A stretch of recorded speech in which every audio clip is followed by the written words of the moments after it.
Hello friends, and welcome to Escaping the Mouse with your host, me, Breck Roll. All right, in about a week or two, the company I work at is going to have a big annual celebration. I guess this is something that they used to do in the past and stopped doing a few years ago. Well, they're going to start doing it again, where they basically just rented a hall and they're going to throw a big bash for all of us. It's going to be a casino night and all sorts of fun stuff and an open bar and all that great stuff. And everybody in the company is invited. In fact, they're even shutting the place down to do this.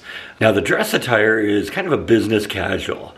And I haven't really had a job in a long time where I had to dress up in any really serious way. You know, when I was dressing up for Disney, it was in Disney uniform. The previous job I had didn't require a special dress code. And in fact, it isn't since I got back to like Warner Brothers where I really had to have, a nice set of slacks and a just a kind of a business casual, button-down shirt in the front and stuff like that. And while I do still have some of that stuff from then, it doesn't fit anymore. So I got to go find something new, something maybe that's more me right now. And that's what our task is for today. We're going shopping. All right, so yeah, this is where we're gonna go. We're gonna go to Dillards. That's sort of, I guess, the big kind of mid-level department type store that we have here in Waco. I gotta say, I don't really hate this outfit.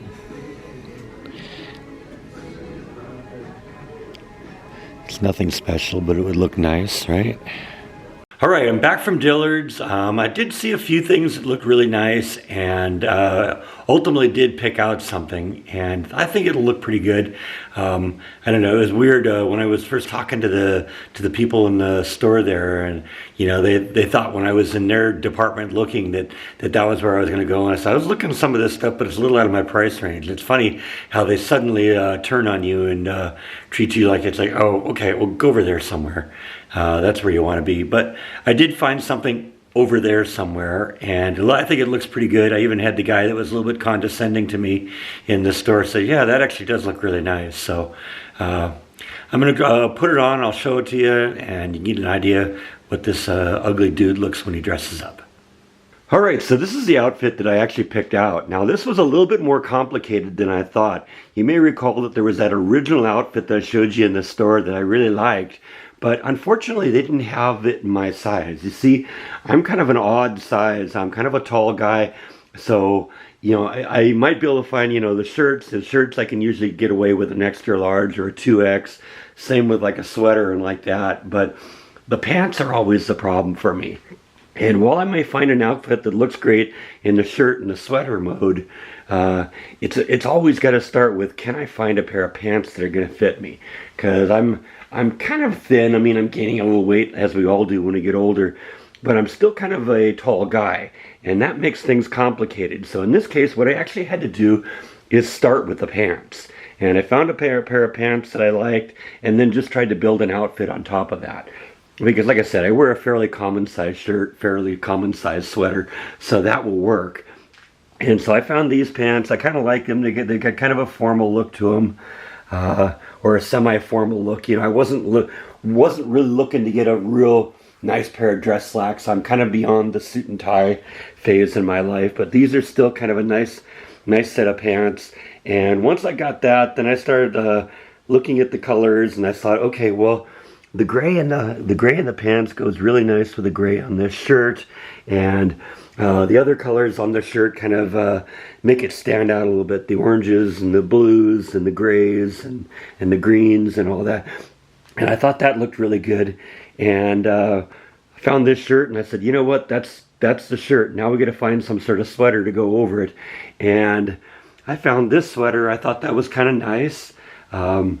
It's one of those things that I'll be able to, wear when I go into the place. But once I get in there, then I can take it off, and it'll just be the pants and the shirt, and it'll look good.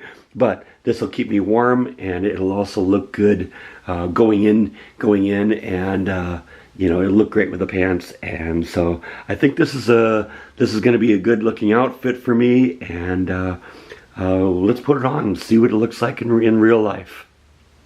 So this is sort of what I ended up with. It's kind of a nice, kind of gray, kind of a formal set of gray slacks. Nice little sweater to go over the top of it, and you know, the sweater just is kind of an accent for the shirt that's underneath it. And in fact, when I get there, I can take off the sweater and have kind of a nice shirt underneath it. So I don't know, I think the colors were good. They seem to all go together really well. So I think that's probably where what we're gonna wear for the Christmas party this year. That should look pretty nice, right? You can almost ignore the fact that there isn't a head here, and it's just, I almost look good just by this, like this, right? So anyway, there we go. That's what we're gonna do for the Christmas party this year. It isn't really a Christmas party, but the annual thank you for what you do celebration at work. This will probably actually, maybe the shirt will be a little loud, but maybe this would be appropriate for the funeral of my mom as well. But we'll kind of play that by ear. But anyway, I think that's all that I have for today. I hope you enjoyed going shopping with me and picking out something for the company party. And I guess I'll see you next time. Thank you as always for watching, and I'll see you next time on Escaping the Mouse. Good night. So I want to round out this video a little bit. Came up a little bit short, so I like to have my videos be a certain length of time.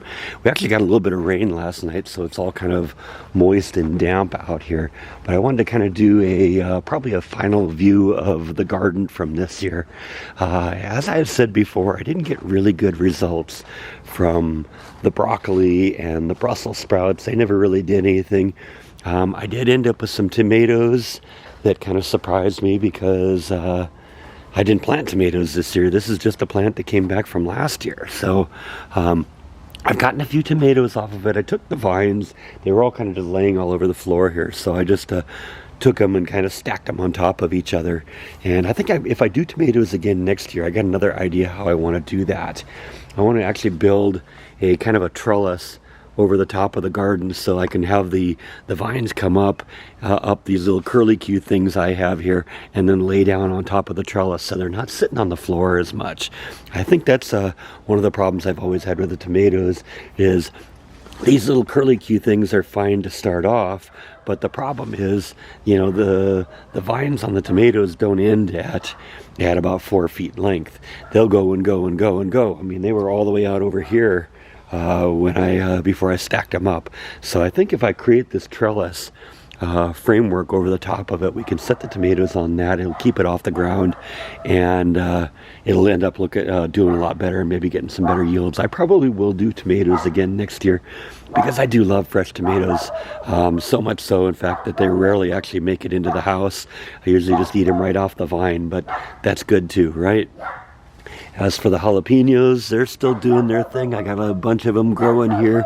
These are actually serrano peppers. The neighbor dog isn't very happy that I'm out here, but he's just going to have to live with that. This one's got a few peppers on it. It's getting late in the year, so it's surprising that they're still producing. But there's a ghost pepper that's about ready to go.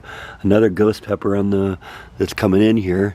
These plants here didn't really do a whole lot this year, but I got some good harvests off of these plants. So yeah, we'll probably do the peppers again next year, and go back to tomatoes over here next year, and we'll see where we go. So anyway, that's an update on the garden.